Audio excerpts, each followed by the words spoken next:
Assalamu alaikum warahmatullahi wabarakatuh. Amoso uduto jokanyana. Video ni odhine joluo. Joluo man kai. Mabo winjo kaka wacho. Winj mondo awachi. Joluo ma e TikTok kai. Ng'adi chuo, ng'adhako, ng'ama nyako, ng'ama wuoyi. Winjo kaka wach maber, ada wacho gi dholuo. Joma mon ma e TikTok ka gi nyiri ma e TikTok kai ma joluo.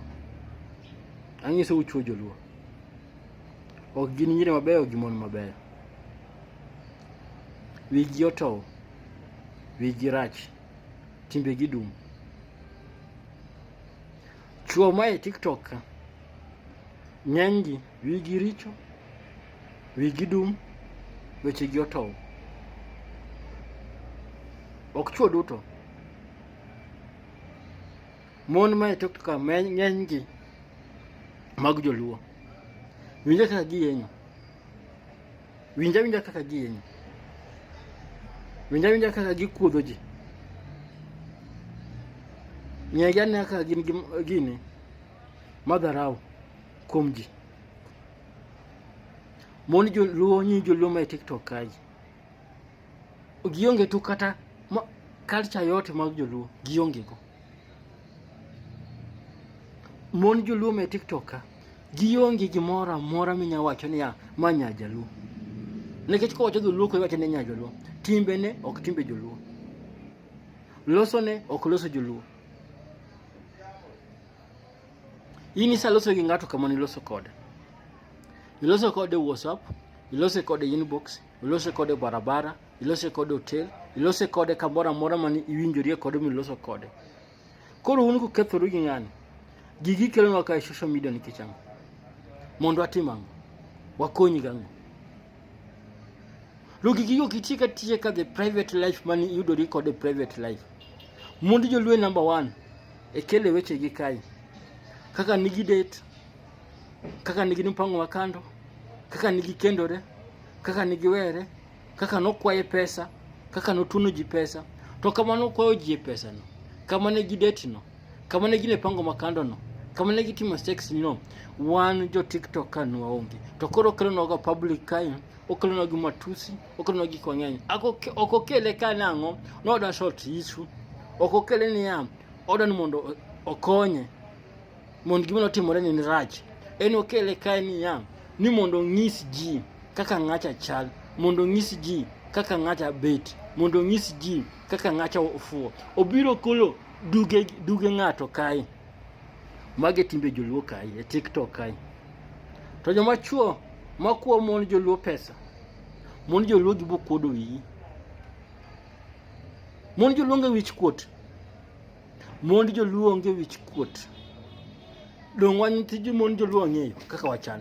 Wang'e mine wa kaka chal, wang'e deye wa kaka chal, wang'e mine sister wa kaka chal, wang'e auntie wa kaka chal, wang'e giduto. Mon joluo nge wich kuot. Anyiso 100%. Ende nofanya research. Mon joluo onge wich kuot. Tena my TikTok ka sani koro worst. My TikTok ka koro rach otow. Dum kapunda moto. Dum kadhony ng'anyang. My joluo kaigi onge gi kido maber. Mon joluo gi nying joluo man kaigi onge gi kido maber. To un be un chuo joluo. Kisa kwa pesa dhako, kisa tete dhako. Kagi goduto dhako ng'ama minyo, kata ng'a dhako, kata ng'ama nyako biro wache TikTok ka. Logi goduto ni timo kode. Ka ni ng'ama ling, kama ng'ama riel. Ka ni ng'ama ler ng'ama dichuo, anyiso dichuo. Ka ni ng'ama riek, ng'ama tegno. Ko wacho gigo to gigadiera ni timo gi adiera. Ling. Kata ko wacho adiera gi miriambo. Ling. Nikech ang'o? Jogi biro ga gi evidence ka. To evidence gigi gin adiera. En ko biro ng'isi kai ni kwae pesa. To biro kai ka ni kwae pesa WhatsApp kata ni kwae pesa inbox. Obiro gi message go ong'iso ji. Koro inya wuok nade ni miriambo. Ko wacho adiera to miriambo ng'eny ling. Ko wacho miriambo duto inya wacho ni miriambo to dogi ling. To ko biro gi evidence ogolo evidence ling. Nikech kidhi gi fight ni mbele. Kidhi gi dhawo ni mbele. idhi kethe. Ok inyal loyogi. Ok inyal loyo mon dhao.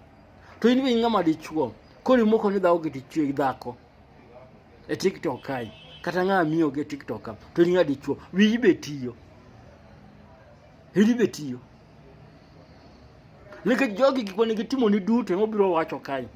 Kony mane konyigo duto mobiro wacho ka. Pesa mano miyi duto mobiro wacho ka. Ter mano miyi duto mobiro wacho ka.